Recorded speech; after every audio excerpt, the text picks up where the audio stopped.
সবাইকে কেমন আছেন? আশা করি আল্লাহর অশেষ রহমতে খুব ভালো আছেন।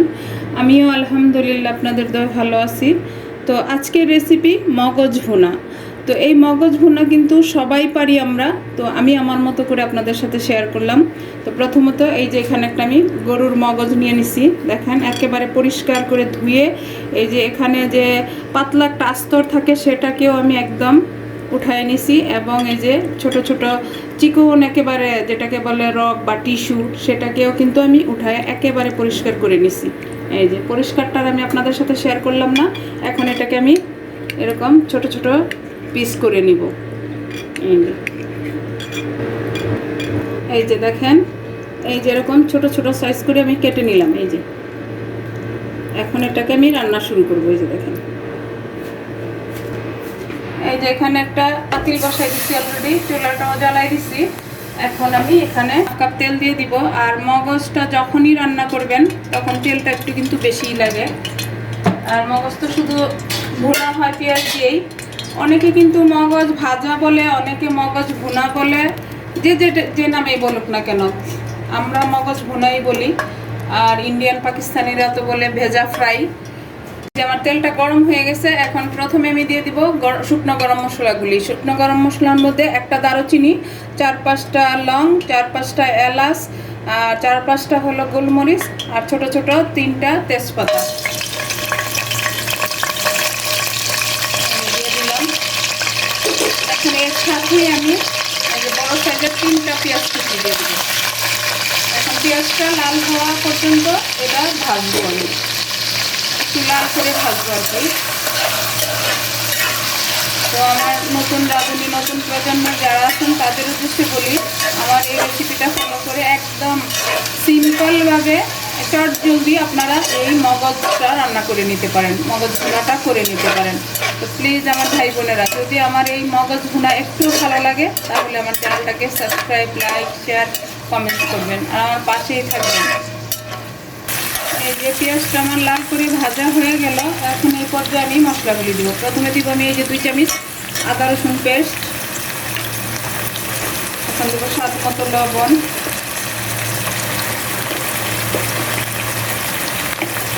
এরপর দিব গুঁড়া মশলাগুলি। প্রথমে দিব এই যে 1 চামচ হলুদ গুঁড়া, 1 চামচ দিব মরিচ গুঁড়া। আর ঝাল আপনারা যার যার টেস্ট অনুযায়ী দিয়ে নেবেন, যে যতটুকু ঝাল খান। আমি সব ভিডিওতেই কিন্তু এটা বলে দিই। আর 1 চামচ দিব ধনে গুঁড়া। এখন 1/2 চামচ দিব আমি জিরা গুঁড়া। আর যখন মগজটা ভুনা হয়ে যাবে নামানোর সময় দিব আবার আমি 1/2 চামচ জিরা গুঁড়া।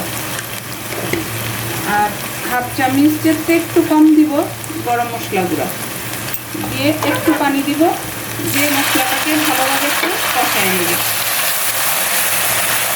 এখন আমার মশলাটা অনেক কষানো হয়ে গেল। আর আমার এই রেসিপিটা যারা ফেসবুক পেজ থেকে দেখতেছেন তাদের উদ্দেশ্যে বলি, আমার পেজটাকে লাইক, শেয়ার, কমেন্ট করে দিবেন। আর আমার পরামর্শে যে ভাইয়েরা আছেন তাদেরকে বলি, এই আমার রেসিপিটা ফলো করে আপনারা মগজ ভুনাটা করে নিতে পারেন। অনেকে কিন্তু মগজ অনেক পছন্দ করে কিন্তু রান্না করার ভয়ে খায় না। এই রেসিপিটা ফলো করে একদম ইজিভাবে এত টেস্টি একটা মগজ ভুনা হবে, যদি না করেন বুঝতে পারবেন না। করে তারপরে দেখেন আমার এই রেসিপিটা ফলো করে। এই যে দেখেন, এখন এই পর্যায়ে এই যে মগজটা দিয়ে দিবেন। মগজটা দিয়ে এখানে কষাই নিব মশলার সাথে। দেখেন মাশাআল্লাহ, লুকটা দেখেন,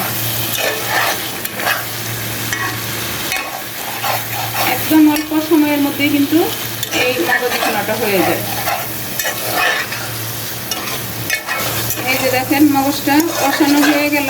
এখন এই পর্যায়ে আমি মগজের মধ্যে একটু ঝোলের পানি দিয়ে দিব। এই যে দিয়ে দিলাম। এখন দিয়ে এটাকে আমি কিন্তু ঢাকবো না, ঢাকা ছাড়াই রান্নাটা করব। এখনও আমার চুলার আঁচটা আছে হাই ফ্লেমেই থাকবে। হাই ফ্লেমে এটাকে আমি বলক আসা পর্যন্ত অপেক্ষা করব। এই যে দেখেন মগজটা বলক চলে আসছে। এখন এটাকে আমি নেড়ে চেড়ে শুধু ভাজা ভাজা করে নেব। দেখেন আমার প্রিয় ভাই বোনেরা এবং নতুন রাঁধুনি, নতুন প্রজন্মের যারা আছেন, একেবারে সহজ না। মানে মশলাটা কষানো হয়ে গেলে আর কোনো সমস্যাই নেই, একেবারে ইজিভাবেই এই মগজটা ভুনা হয়ে যায়।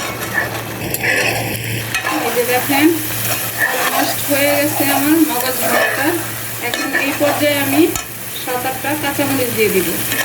এই কাঁচামরিচগুলি কিন্তু ঝাল ছড়াবে না, কিন্তু একটা সুন্দর ফ্লেভার আসবে। দেখেন মাশাআল্লাহ মাশাআল্লাহ। দেখেন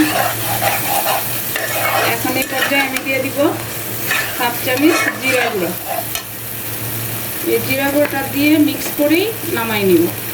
এই 1/2 চামচ জিরা গুঁড়ো দিয়ে দিলাম, দিয়ে নামাই নিব। অনেকে কিন্তু এই মগজ ভুনা খাইতে চায় না একটা আষ্টে গন্ধর জন্যে। আপনারা যদি আমার এই রেসিপিটা ফলো করে সেম টু সেম মশলাগুলি দিয়ে রান্না করেন তাহলে কোনো গন্ধই আসবে না, বরঞ্চ আপনারা এটা আরও টেস্ট করে খেতে পারবেন। দেখেন ভুনাটা হয়ে গেল। এখন এই যেটাকে আমি নামিয়ে নেব, নামিয়ে আমি সার্ভ করে আপনাদের সাথে শেয়ার করতেছি যে আমার মগজ ভুনাটা কেমন হলো। এই যে দেখেন মগজ ভুনাটা করা হয়ে গেল আমার। মাশাআল্লাহ মাশাআল্লাহ, যেমনি টেস্টি হয়েছে তেমনি দেখতেও লোভনীয় হয়েছে। তো আমার প্রিয় ভাই বোনেরা, আপনারা সবাই কিন্তু জানেন মগজ ভুনা কিভাবে করতে হয়। তো আমি আমার মতো করে করলাম। প্লিজ কারো যদি এই রেসিপিটা ভালো লাগে তাহলে কিন্তু অবশ্যই আমাকে কমেন্টসে জানাবেন। তো আজকে আমার এই মগজ ভুনা রান্না করাটা শেষ হয়ে গেল। আমি আপনাদের কাছ থেকে বিদায় নিব, আবার নতুন কোনো রেসিপি নিয়ে আসবো। আল্লাহ হাফেজ।